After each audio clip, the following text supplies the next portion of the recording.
back here it was probably rougher than it was for Des coming down Boylston Street with everybody just, what is going on? What is going on? I mean, I don't know if anybody saw, but it was at rehearsal today at 2 o'clock.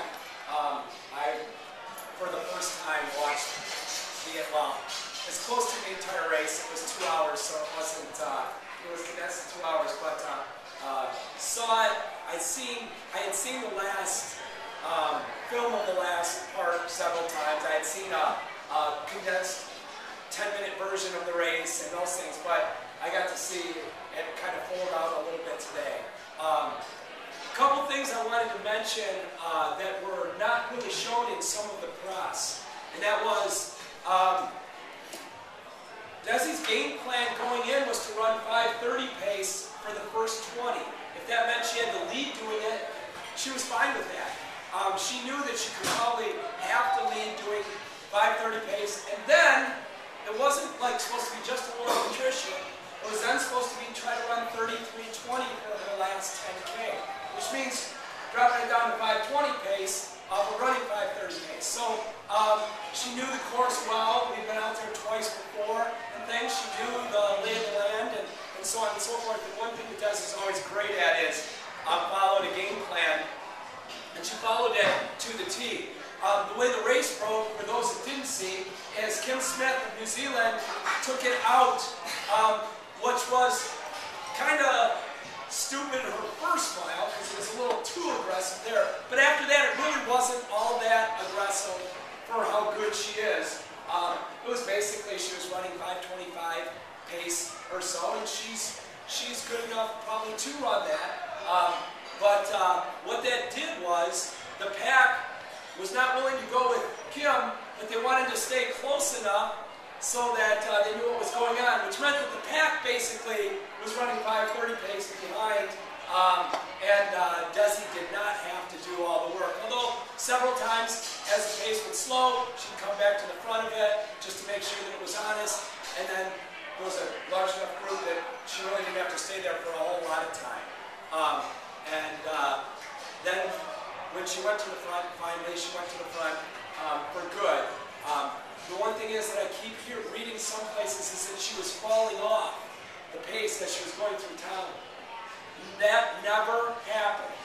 That never once happened. Basically what happened was the race would get excited as she'd go through these towns, and they would run a little surge, and she would say, that's not a real surge, it's just a pretend surge, and she would kind of lay off the back end of it, and then they would come right back to her, and so on and so forth. So it was actually a decision on her part. It was not that the field dropped her at any point. She knew that the real racing was going to come over the last 10K.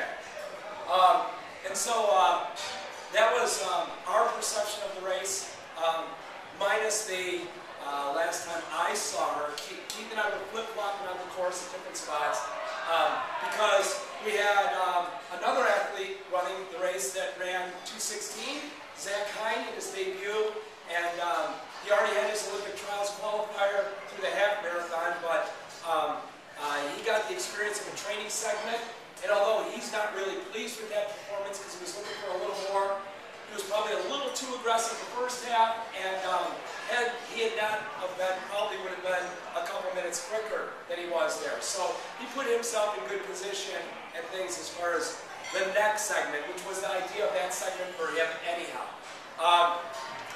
But in any case, Keith and I were back and forth. The last time I saw Desi was at Cleveland Circle, and she still had 3.5 miles to go, and I was then trying to contemplate whether or not, if I drove right onto the course, through all barriers and onto the course, if I got to the finish line, if I would be able to see her before they threw me in jail.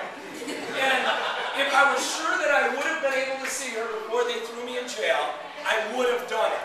My only concern was that they would have locked me up before it got to that point, and I would have found out the results anyhow. So Keith was at that one. I did have one phone call. That's what I used it for. Keith was at the finish line, and so we tried. We come screaming up to close to the last straightaway, pull down the road the wrong way on a one-way street, kind of do a turn and park the car there, and then we saw the lead vehicles go by, but the crowd was so thick that the lead vehicles went as we're trying to run up to it, and as we're running up to it, I can't see what's the runners because it's too far back, so I can't tell. And everybody's, oh, I think the American girl has her. I think that, and I'm like, so Keith's at the finish line. I go, what's going on? And he can hear his phone ring, and it is just mass chaos there. I cannot hear a word on his end. Just, no, did she win? Did she win? Like, I finally just hung up. I had no idea still, you know. And so it wasn't until afterwards that I was able to talk to people that weren't there to tell me what happened. So in any case, that was my perception of how the race went. But